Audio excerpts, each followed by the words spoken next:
He's got a voice like solid gold and a twinkle in his eye. And keeping that eye firmly placed on our parliamentarian buddies is Tony Amos. We welcome Tony and the weekly political roundup. Tony Amos. Jared Smith, how are you? Good to see you, good to see you. 2010, Tony, the last show. It is the last show, isn't it? The last show of the beat goes on for the year. And I have to ask, what's the buzz, Tony? Oh, the buzz. Well, it's all about Christmas, Jared.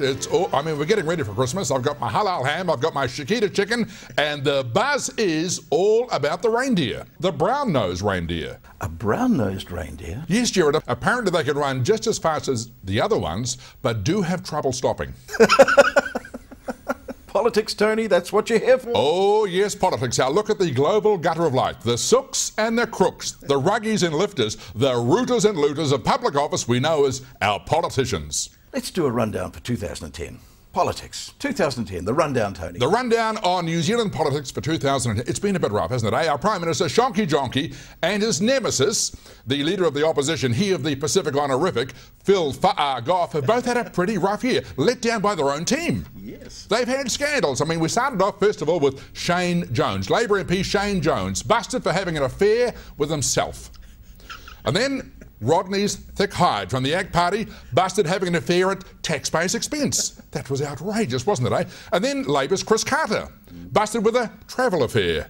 Then that other pansy Wong, more travel affairs. And of course, the Shonky Jonkies, 2IC, the Deputy Prime Minister, known as the double-dipping dipstick from Dipton, Bill English, he had the home affair, didn't he? Yes. All in all, a pretty dodgy lot. And I'm sure those two leaders will be glad to have all that behind them. What about the fuss with WikiLeaks? WikiLeaks, a funny expression. When I first heard about it, I thought it was Reuben been busted doing a Jerry Collins. But no, WikiLeaks is the exposing. Yes, they've exposed all the stuff. Julian Assange, he's the new folk hero of the world because he's led the charge. He's a bit of a hacker, a bit of a computer geek, if you like, and he's taken this information that was leaked to him thanks to Colin Powell, who arranged to have it released to about 3 million Americans who worked for the government. One of them released the information. Julian Assange and his crew at WikiLeaks have leaked it to the world, and the world's gone crazy. No real security issues, but a lot of embarrassment, especially for the Americans. And the one having the biggest hissy fit, of course, is Hillary Clinton. That's right, she's really been embarrassed and compromised by this. But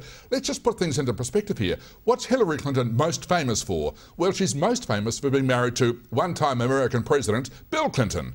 And what's Bill Clinton most famous for? Well, we all know he's most famous for one word, isn't it, eh? And that word is Monica. So it's good sometimes to put things into perspective. Now, Tony, the decision to make poppies overseas, not a good decision, is it? Our poppies for our Poppy Day, for our returned servicemen, yes. It's outrageous, Jared, isn't it, eh? I mean, here we are, the poppies have been made here for years and years and years in Christchurch, made by returned servicemen, by the widows of returned servicemen, and by other people as well. It's been their job, it's been their enjoyment, and it's been for the good of the nation and for the good of our vets and their families.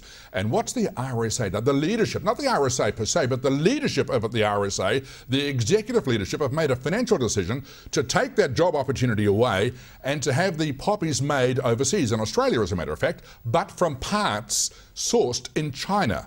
Now this is outrageous when you think about it, because China and New Zealand don't have a good history as far as the RSA and our vets go. I mean, the Korean War, China, that's right. Borneo, Malaya, Vietnam, all fighting against Chinese sourced military. And those vets now are being insulted by this treason and treachery by their leadership. So it'll be interesting to see just how much those RSA people go with this new Chinese government-sourced product. Dead right, Tony. Now, let's look at our wonderful friends in Parliament, the List MPs. Our last chance to say thank you for doing a wonderful job as MPs. Life's little tragedies, yes. The List MPs, remember, they are the members of Parliament that nobody voted for. But the good news is there's always a good story about a List MP. And this particular story is about a List MP who was a pretty self-important bloke, as they are.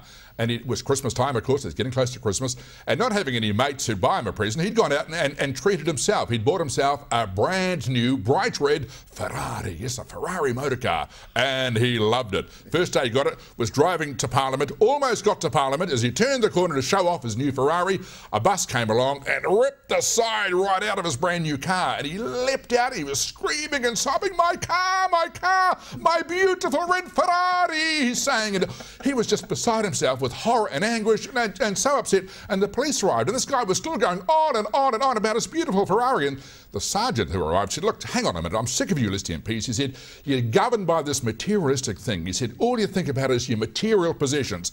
Have thoughts for other things. Have thoughts for humanity and life. And the list MP said, what do you mean? And the sergeant said, well, haven't you noticed? He said, but when that bus tore the side off your car, it's also torn off your left arm as well.